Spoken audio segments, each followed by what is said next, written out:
यह वीडियो जितना बालकों के लिए आवश्यक है उतना ही बुजुर्गों के लिए भी उपयोगी है। यह सबके लिए समान रूप से उपयोगी है, मेरे लिए, आपके लिए और सबके लिए। तो थोड़ा मैं गंभीरता से इस पर चर्चा करना चाहता हूं कि हमारे आर्ष ऋषियों ने, या आर्ष मनोविज्ञान के अनुसार, आर्ष कहते हैं ऋषियों को, ऋषि को, मुनियों को, तो आर्ष मनोविज्ञान के अनुसार हमारे मन के 3 तल हैं। पहला सचेतन, जिसको हम कॉन्शियस माइंड कहते हैं। दूसरा अवचेतन, जिसको हम सब कॉन्शियस माइंड कहते हैं। और तीसरा जो है वह है अचेतन, अचेतन मन। अचेतन मन को हम अंग्रेजी में कहेंगे अनकॉन्शियस माइंड।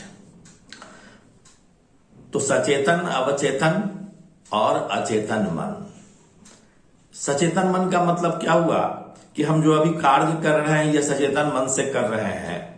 हम पुस्तक पढ़ रहे हैं, हम किसी वस्तु को देख रहे हैं, हम अपना दैनिक कार्य कर रहे हैं, यह सचेतन मन के द्वारा कर रहे हैं।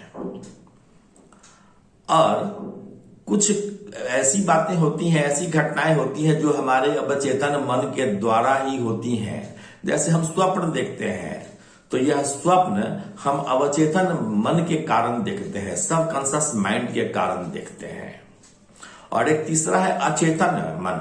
यह अचेतन मन वास्तव में हमारे पूर्व जन्म के संस्कार से आते हैं, या हमारे आसपास के एनवायरनमेंट से जो हम देखते सुनते हैं उससे आते हैं, या हम जो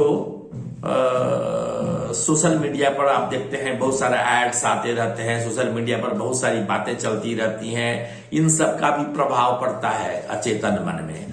वह विचार तरंगे, गलत या सही, जो भी विचार तरंगे हमारे आसपास मंडरा रही हैं, जो भी विचार तरंगे चल रही हैं, उन सभी विचार तरंगों का प्रभाव हमारे अचेतन मन पर पड़ता है।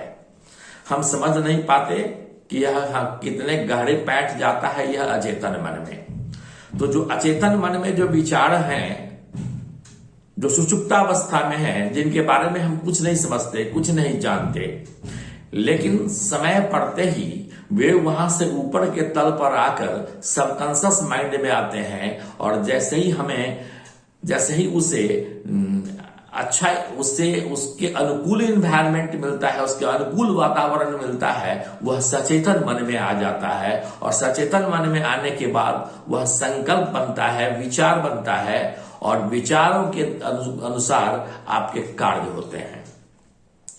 तो विचार एक वजह है, और विचार के कारण ही हम कोई भी कर्म करते हैं। अपने विचारों के अनुसार ही हमारा दैनिक कार्य होता है, हमारे विचारों के कारण ही हमारा संकल्प बनता है, हमारे विचारों के कारण ही हम आगे बढ़ते हैं, और उस विचार से अन्य लोग प्रभावित होते हैं।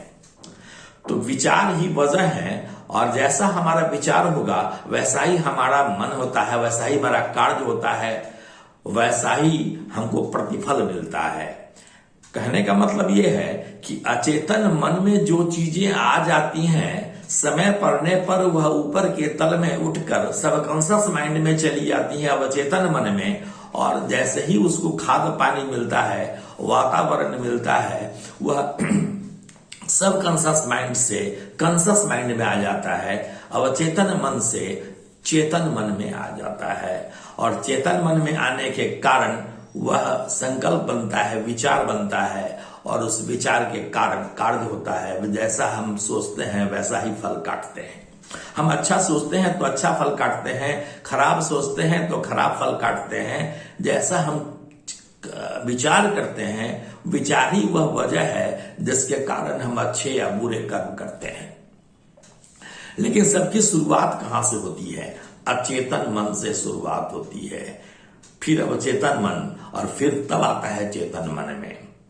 तो यदि हम अचेतन मन अर्थात हमारा जो एनवायरनमेंट है वह हमारा अच्छा हो, हमारे आसपास के जो लोग हैं वह अच्छे हों, तो हमारा मन क्या होगा? अचेतन मन में जो बातें जाएंगी वह कैसी होगी?